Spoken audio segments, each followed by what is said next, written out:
योग वशिष्ठ महारामायण सुनते रहने के लिए हमारे चैनल को सब्सक्राइब करें और बेल आइकन जरूर दबाएं।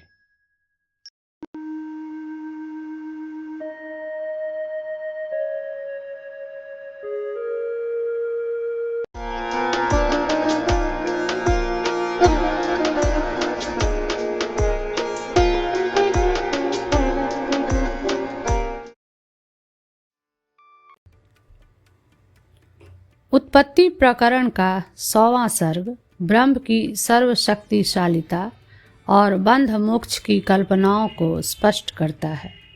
यह सर्ग बताता है कि बंध और मोक्ष केवल मन की उपज है और ये ब्रह्म की वास्तविकता से भिन्न नहीं है। जैसे सागर से तरंग उत्पन्न होती है और वह सागर से भिन्न नहीं होती, वैसे ही ब्रह्म से चित्त उत्पन्न होता है। चित्त ब्रह्म का ही एक रूप है और उससे अलग नहीं है। अज्ञानियों के लिए भेद का अनुभव होता है, जैसे तरंग और जल में भेद प्रतीत होता है। ज्ञानी इस भेद को स्वीकार नहीं करते और सब कुछ ब्रह्म रूप मानते हैं।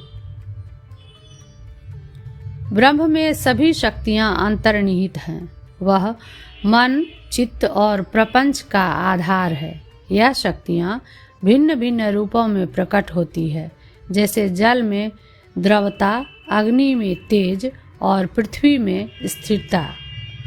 बंध और मोक्ष अज्ञान जनित भ्रांतियां हैं। जैसे स्वप्न की कल्पना जागरण के बाद तुच्छ हो जाती है, वैसे ही बंध मोक्ष की धारणा तत्व दृष्टि से मिथ्या होती है। जगत और उसमें विद्यमान भिन्नताएं केवल प्रतीति हैं। वास्तविकता में सब कुछ ब्रह्म ही है।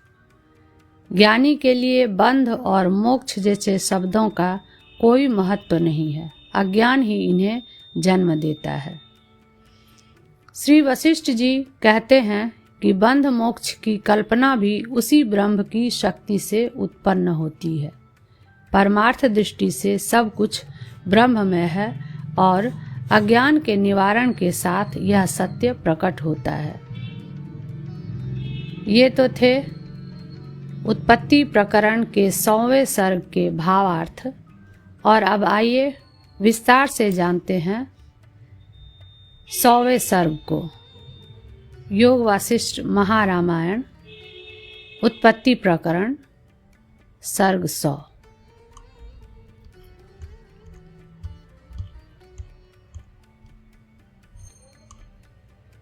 मन की शक्ति से ब्रह्म की सर्वशक्तिता का तथा एकमात्र अज्ञान से अद्वितीय ब्रह्म में बंध मोक्ष आदि की कल्पना का वर्णन। बंध और मोक्ष की कल्पना मन के अधीन ही है। ऐसा जो पीछे कहा था उसमें उपपत्ति दिखलाते हैं। श्री वशिष्ठ जी ने कहा, वत्स श्री रामचंद्र जी, जैसे सागर से जल की विकार रूप और जल सत्ता की विवर्त रूप तरंगे उठती हैं, वैसे ही परम पद रूप ब्रह्म से यह चित्त आया है, जो कि अब्रह्मभूत अज्ञान का विकार और शुद्ध ब्रह्म का विवर्त है। हे श्री रामचंद्र जी, जैसे तरंग सत्ता जल की सत्ता से अतिरिक्त नहीं है, ऐसा समझने वाले पुरुषों की दृष्टि में तरंग समुद्र से भिन्न नहीं है। वैसे ही इस लोक में ज्ञानी अर्थात चित्त की सत्ता ब्रह्म की सत्ता से भिन्न नहीं है। यह जानने वाले पुरुषों का चित्त ब्रह्म ही है, उससे भिन्न नहीं है। हे श्री रामचंद्र जी, जैसे जल और तरंग में जल सत्ता को न देख रहे पुरुष को भेद प्रतीत होता है, वैसे ही अज्ञानी पुरुषों का मन संसार भ्रम का कारण है। उपदेश्य, उपदेशक शब्द, अर्थ आदि शास्त्रीय व्यवहार की कल्पना भी अज्ञानियों का अवलंबन करके ही है, तत्व दृष्टि से नहीं है, ऐसा कहते हैं। अज्ञानियों के पक्ष में केवल उनके उपदेश के लिए वाच्य वाचक संबंध से उत्पन्न भेद की कल्पना की जाती है। अज्ञात ब्रह्म ही संपूर्ण जगत का कारण है, ज्ञात नहीं। इस आशय से अज्ञात ब्रह्म की ही सर्वशक्तिशालिता का उपादन करते हैं। नित्य परिपूर्ण अविनाशी परम ब्रह्म सर्वशक्तिशाली है। उस सर्वव्यापक ब्रह्म में जो नहीं है ऐसी कोई वस्तु नहीं है। भगवान सर्वशक्तिशाली हैं। उनको जब जो शक्ति रुचती है सर्वव्यापी, वे उसी शक्ति को कार्य रूप में प्रकट करते हैं। हे रामचंद्र जी, जरायुज, अंडज, स्वेदज और उद्भिज, इन 4 प्रकार के प्राणियों में ब्रह्म की चित्त शक्ति दिखाई देती है। वायुओं में ब्रह्म की स्पंदन शक्ति, पत्थर में जड़ शक्ति, जल में द्रव शक्ति, अग्नि में तेज शक्ति, आवरण रहित होने के कारण आकाश में शून्य शक्ति यानी सर्वावरण शक्ति और जगत स्थित में भाव शक्ति, इस प्रकार की व्यवहार योग्यता है। ब्रह्म की सर्वशक्ति 10 दिशाओं में ओतप्रोत दिखाई देती है। विनाशों में उनकी विनाश शक्ति दिखाई देती है। शोक युक्त पुरुषों में शोक शक्ति, प्रसन्न जीव में आनंद शक्ति, योद्धा में वीर्य शक्ति, विविध सृष्टियों में सर्ग शक्ति, प्राकृत प्रलय में प्रकृति में उनकी सर्वशक्तिता है, क्योंकि वही सब कार्यों की बीजभूत है। जैसे वृक्ष के बीज में फल, फूल, लता, पत्ते, शाखा, प्रशाखाएं और तने से युक्त वृक्ष रहता है, वैसे ही यह जगत ब्रह्म में स्थित है। ब्रह्म के प्रथम कार्य चित्त में चित्त और जड़ता दिखाई देने से भी अज्ञात ब्रह्म ही जगत का कारण है। इस आशय से कहते हैं, चित्तता और जड़ता के मध्य में स्थित मन, जिसका दूसरा नाम जीव है, अज्ञान साक्षी के कारण ही ब्रह्म के मध्य में दिखाई देता है। चूंकि वृक्ष, झाड़ी आदि दृश्य प्रपंच अज्ञात चिद विवर्त है, अतः एकमात्र चित्त ही तत्व है, ऐसा कहते हैं। विविध वृक्ष, लता, झाड़ियां, पल्लव और पेड़ पौधे आदि अज्ञात तत्व में यह नाना कल्पना है, अतः निर्विकल्प चिन्मात्र ही है।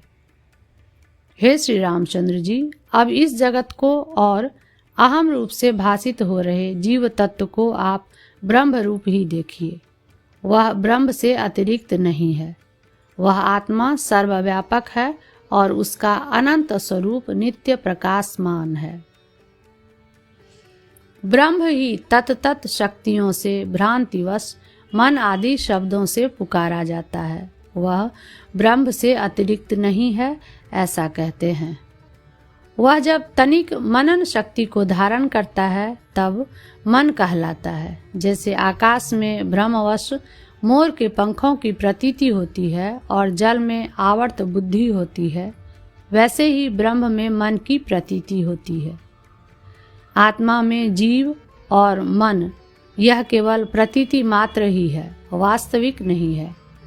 जो यह मन का मननात्मक रूप उदित हुआ है वह ब्रह्मी शक्ति ही है। इसलिए हे रिपुसूदन, वह ब्रह्म ही है, उससे अतिरिक्त नहीं है।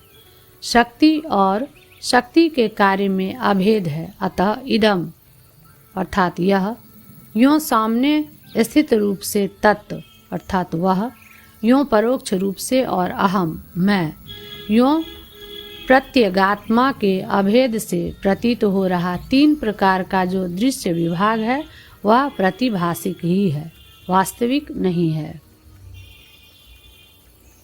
यदि कोई शंका करे कि काम, कर्म, वासना आदि भी द्वैत प्रपंच के हेतु सुने जाते हैं, ऐसी अवस्था में ब्रह्म शक्ति ही प्रपंच की हेतु है।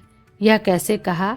इस पर कहते हैं, मन के यानी जीव के और ब्रह्म के भेद आदि भ्रम में अन्यान्य काम आदि जो कुछ भी परम कारण लोक में कहे गए हैं, मन में ही आविर्भाव और तिरोभाव होने के कारण सदात्मक उन सब को विज्ञ पुरुष सर्वशक्तिशाली ब्रह्म की पूर्वोक्त ब्रह्मता वृहण शक्ति ही जानते हैं, वे उससे अतिरिक्त नहीं हैं। यदि कोई शंका करे कि काम आदि मन के धर्म हैं वे ब्रह्म में स्थित कैसे हो सकते हैं जिससे कि वे ब्रह्म शक्ति कहे जाए।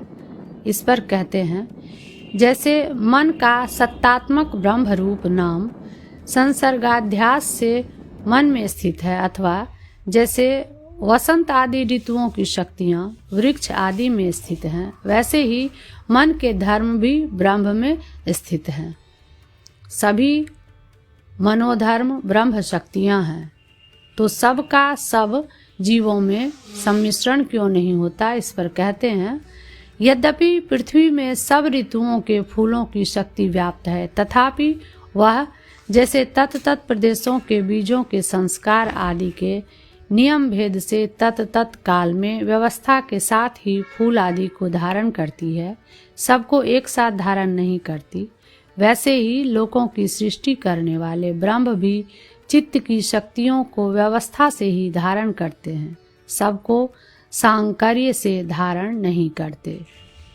जैसे देश काल आदि की विलक्षणता से पृथ्वी तल से धान आदि के पौधे उगते हैं, वैसे ही ब्रह्म से भी कहीं कहीं पर कभी ही उक्त चित्त शक्तियाँ व्यवस्था से आविर्भूत होती हैं।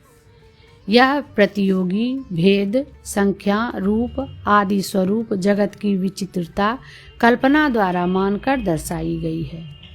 परमार्थ दृष्टि से यह मन शब्द से कल्पित ब्रह्म का प्रतिभास मात्र ही है।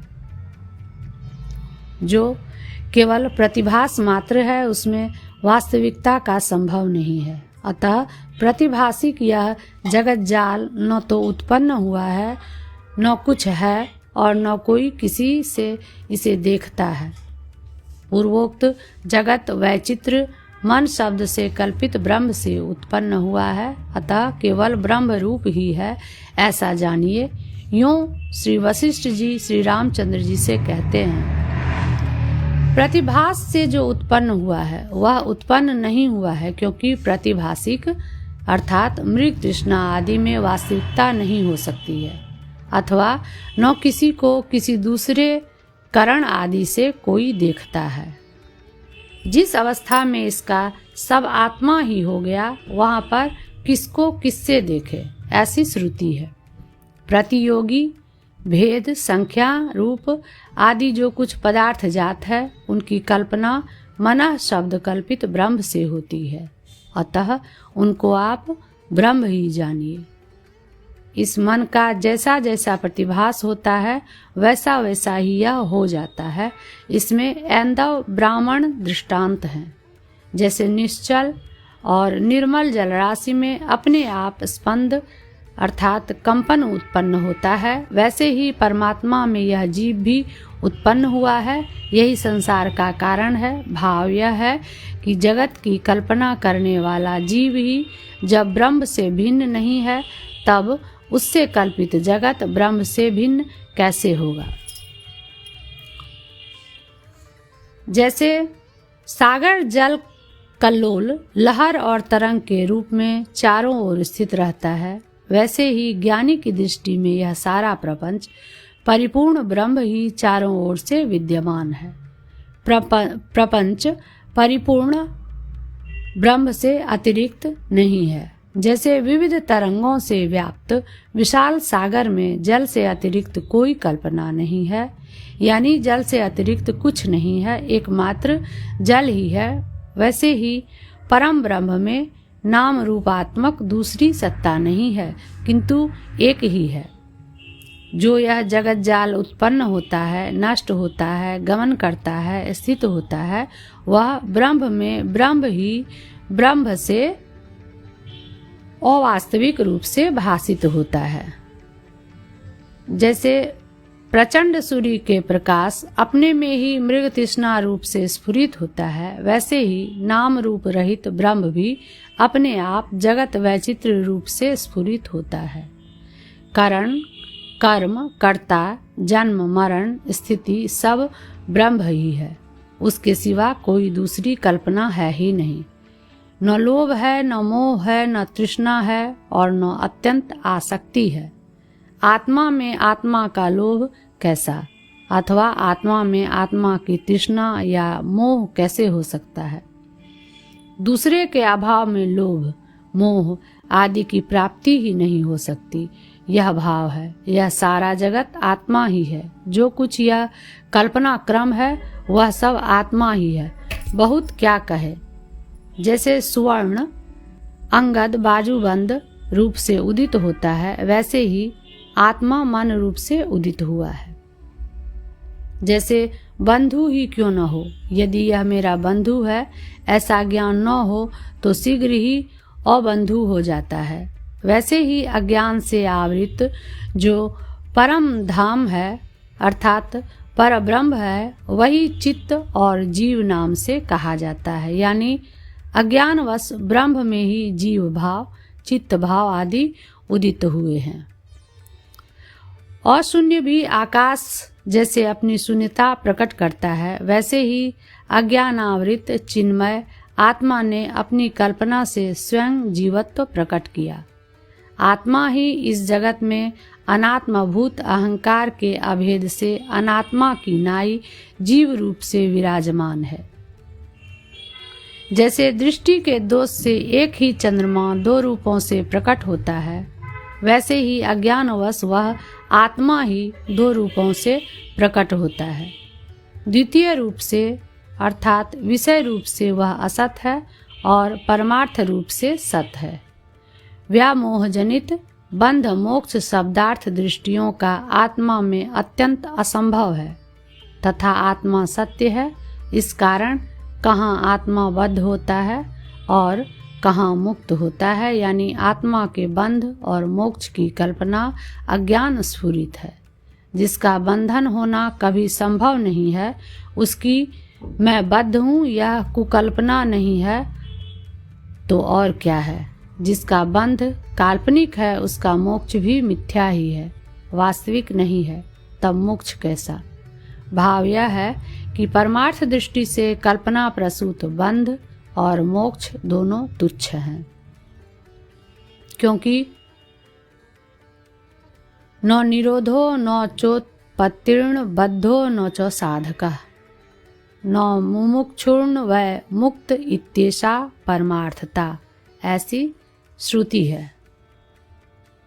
चूंकि पहले यौक्तिक दृष्टि से काल्पनिक अनिर्वचनीय बंध का विस्तार से उपादन किया गया है, अतएव काल्पनिक होते हुए भी बंध की तुच्छत्व उक्ति को सहन न कर रहे श्री रामचंद्र जी पूछते हैं, हे प्रभो, आप पहले विस्तार से कहा आए हैं कि मन जिस निश्चय को प्राप्त होता है वही हो जाता है, उसमें कुछ भी अंतर नहीं पड़ता। इससे यहाँ काल्पनिक बंध नहीं है, यह आपने कैसे कहा। यौक्तिक दृष्टि की लौकिक दृष्टि की दृढ़ता का विघटन करने के लिए परमार्थ दृष्टि के द्वार रूप से कल्पना की गई है, इसलिए वहीं पर उसकी विश्रांति नहीं है, किंतु श्रुति द्वारा प्रतिपादित बंध की तुच्छता दृष्टि में विश्रांति है। इस आशय से श्री वशिष्ठ जी उत्तर देते हैं। श्री वशिष्ठ जी ने कहा, वत्स श्री रामचंद्र जी, जैसे स्वप्न की कल्पना जागृत दृष्टि से तुच्छ हो जाती है, वैसे ही अज्ञानियों की यह बंध की कल्पना मिथ्या है। इसलिए उनकी दूसरी मोक्ष कल्पना भी मिथ्या ही उदित हुई है। पूर्वोक्त रीति से तुच्छ अज्ञान से ही बंध और मोक्ष की दृष्टियां उत्पन्न हुई है। असत की सत्ता नहीं होती और सत का अभाव नहीं होता। इन दोनों का ही निर्णय तत्वदर्शियों ने देखा है। इस स्मृति के विरोध से सत असत के मध्यवर्ती अनिर्वचनीयता में यौक्तिक दृष्टि की विश्रांति नहीं हो सकती है। अतएव हे महामते, वस्तुतः न तो मोक्ष है और न मोक्ष है, न मोक्ष है और न बंध है। हे महामते, जिसकी बुद्धि प्रबुद्ध है यानी जो ज्ञानी है, उसके प्रति रज्जु में सर्प की कल्पना के तुल्य बंध मोक्ष की कल्पना अवास्तविक अर्थात तुच्छ है। पूर्वोक्त अनिर्वचनीयता तो अबुद्ध मति यानी अज्ञानी के प्रति ही है, ज्ञानी के प्रति नहीं है। हे रघुवर, बुद्धिमान को अर्थात ज्ञानी को बंध मोक्ष आदि का सम्मोह कुछ भी नहीं होता है। मोह जनित बंध मोक्ष आदि अज्ञानी को ही होते हैं। पूर्वोक्त अर्थ में बालकाख्यायिका की अवतारणा करते हुए श्री वशिष्ठ जी उपसंहार करते हैं। हे सुंदरतम श्री रामचंद्र जी, पहले मन हुआ, तत्पश्चात बंध और मोक्ष की दृष्टि हुई, तदंतर प्रपंच की रचना हुई, जिसका कि भुवन नाम पड़ा इत्यादि। यह बंध की स्थिति बालक के लिए धाय से कही गई आख्यायिका के समान बद्धमूल हुई है। 100वां सर्ग समाप्त।